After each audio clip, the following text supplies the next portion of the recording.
नमस्कार। साहित्य, संगीत और सिनेमा के YouTube चैनल पर आपका स्वागत है।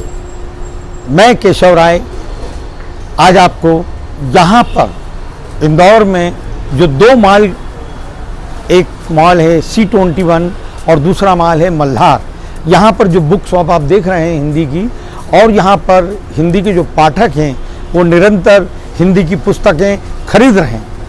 हम इधर से निकल रहे थे और जब हमने ये देखा कि यहाँ पर 3-4 लड़कियाँ, और वो भी युवा लड़कियाँ, और उनके साथ 2 लड़के भी थे, मतलब 5 का ग्रुप था, और उन्होंने हिंदी की किताब खरीदी, तो हमें बहुत अच्छा लगा। और फिर मैंने कार रोककर मेरा मन किया कि यहाँ पर शूटिंग करना चाहिए। और क्योंकि हम पिछले 24 वर्षों से विश्व हिंदी अकादमी हिंदी के कार्यक्रम निरंतर करती आ रही है, और अभी विश्व हिंदी अकादमी और अबीर एंटरटेनमेंट द्वारा जो हम 3 सीरीज कर चुके हैं, और 3 सीरीज में करीब 30-32 देशों के विद्वानों ने अपनी अपनी राय व्यक्त की है हिंदी को लेकर।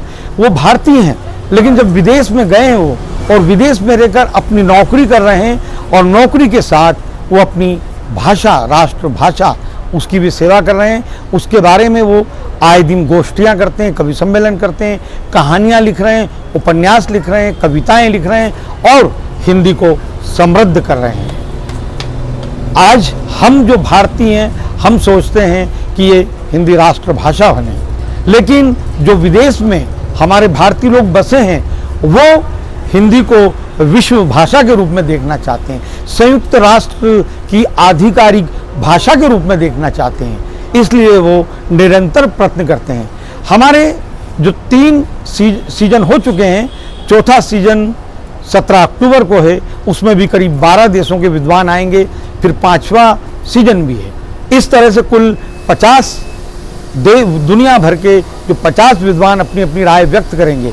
अभी जो 3 सीजन में अलग अलग देशों के अलग अलग विद्वानों ने, जो भारतीय हैं, वहाँ पर जो उनके व्यवहार में और उनके कार्यकलाप में, और जब वो मिलते हैं एक दूसरे से शनिवार और रविवार, वो उनके लिए सब भाषाएं, काम की भाषाएं सब अलग हो जाती है। एक अपनी आत्मी भाषा, अपनी जो भाषा हिंदी है, उसमें जो मिलते हैं, उसमें जो ऊर्जा, प्यार, नेतृत्व, रिश्ते, नाते, और जो उनका मन खुश हो जाता है, वो 2 दिन हिंदी में ही बात करते हैं, खुलकर बात करते हैं।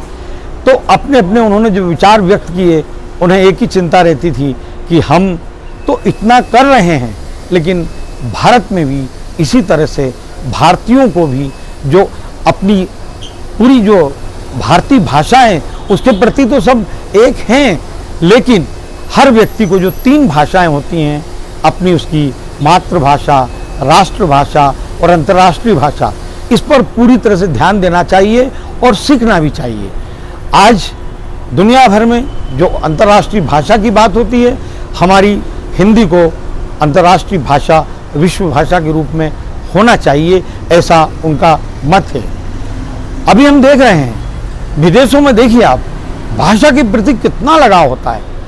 17 अक्टूबर को जो हमारे वक्ता हैं वो टोमियो मिज़ोकामी जी जापान के हैं।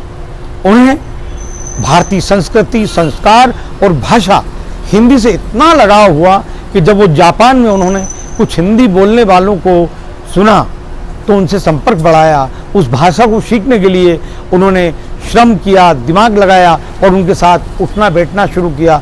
बाद में उन्होंने भारत में आए, यहाँ पर पढ़ाई की, और यहाँ से ही उन्होंने हिंदी सीखी, और ग्रेजुएट, पोस्ट ग्रेजुएट होकर जापान के विश्वविद्यालय में हिंदी पढ़ाने का उन्होंने काम शुरू किया। उनको नौकरी मिली वहाँ पर। इस तरह से अभी जब उन्होंने देखा हम उनसे मेल पे जो वार्तालाप कर रहे हैं, तो उनकी अपनी जापानी भाषा में वो अपना उपयोग करते हैं, चाहे जीमेल में हो, व्हाट्सएप पे हो, हर जगह उनकी जापानी भाषा का उपयोग करते हैं। इसी प्रकार से हम लोग जो भारतीय लोग हैं, हम हमारे साइन भी रोमन में करते हैं, और हर चीज़ें, मतलब कहने का मतलब बैंकों में अकाउंट सब जगह हम रोमन में ही करते हैं, जो हमें उनसे सीखना चाहिए। आज हम कार में वही बात कर रहे थे, जब टोमियो जी का जब मैसेज आया, मेल आया, बातचीत की, तो लोगों को, हमको बहुत प्रभावित किया उन्होंने कि देखिए अपनी भाषा से, राष्ट्रभाषा से कितना प्यार है। वहाँ भी अनेकों भाषा हैं, लेकिन प्रमुख भाषा एक होती है जो पूरे विश्व में उस देश की भाषा को जाना जाता है। हमारे भारत में भी कई भाषाएं हैं, बोलियां हैं, लेकिन जो संविधान में मान्यता प्राप्त 22 भाषाएं, उनको भी वही दर्जा है। लेकिन एक भाषा जो पूरे राष्ट्र का अंतर्राष्ट्रीय स्तर पर नेतृत्व करती है, वो भाषा हिंदी है। अब उन्होंने अपनी अपनी बातें बताई कि विदेशों में जो लोग हिंदी सीखते हैं वो ज्ञान के लिए सीखते हैं। कोई भी भाषा वहाँ पर ज्ञान के लिए सीखी जाती है। हमारे भारत में कोई भी भाषा सीखते हैं नौकरी के लिए। अभी असगर वजाहत साहब जो वरिष्ठ साहित्यकार हैं, उन्होंने अपने वक्तव्य में एक ही बात कही कि भारतीय लोग सिर्फ नौकरी के लिए कुछ भी सीखते हैं और उसको वहीं भूल जाते हैं नौकरी लगने के बाद। क्यों ना हम अपने ज्ञान की भाषा, अपना ज्ञान बढ़ाएं भाषाओं से। इस तरह से होना चाहिए। और जैसे कि युगांडा और घाना, तंजानिया, इस तरह से युवा कहानीकार, साहित्यकार थे जो वहाँ पर नौकरी कर रहे हैं, लेकिन उन्होंने अपने विचार व्यक्त किए। उनका भी एक ही दुख था कि भारत में हिंदी के प्रति भारतीयों में जो रुचि, लगन, उत्साह, प्रेम होना चाहिए, वो उतना नहीं है, बढ़ाना चाहिए। अब हम 17 अक्टूबर को भी जो आपको 12 वक्ताओं के विचार सुनाएंगे। और आज हम देख रहे हैं यहाँ पर हिंदी के प्रति देखिए इतनी पुस्तकें। आपके क्या विचार हैं हिंदी को लेकर? तो ये अभी है, अभी यहाँ से कुछ 3 पुस्तकें खरीदी थी, तो मन किया कि ये तो आने वाले दिनों में निश्चित रूप से हिंदी का भविष्य, जिस तरह की लोगों में एक शंका, संशय होता है ना कि हिंदी लुप्त हो जाएगी, ऐसा नहीं है। हिंदी बढ़ती जा रही है, बढ़ेगी। शायद यहाँ पर कुछ लोगों को नज़र नहीं आती है जो राजनीति करते हैं और वो अपनी अपनी भाषाओं को दर्जा दिलाने के लिए इस तरह की बात करते हैं। तो सभी भाषाएं के साथ एक भाषा बढ़ती है। अकेले एक भाषा अपने बल पर विश्व स्तर की भाषा नहीं बन सकती है। तो हिंदी का भविष्य निश्चित रूप से बहुत सुनहरा है और वो संयुक्त राष्ट्र संघ की भाषा भी बनेगी। राष्ट्रभाषा तो है ही, चाहे संविधान में वो राजभाषा है, लेकिन जब भारत के अधिक से अधिक लोग उसे बोलते हैं, जानते हैं, समझते हैं, तो अपने आप राष्ट्रभाषा है। उसको कानूनी तौर पर बनाने की ज़रूरत नहीं है, अपने आप है।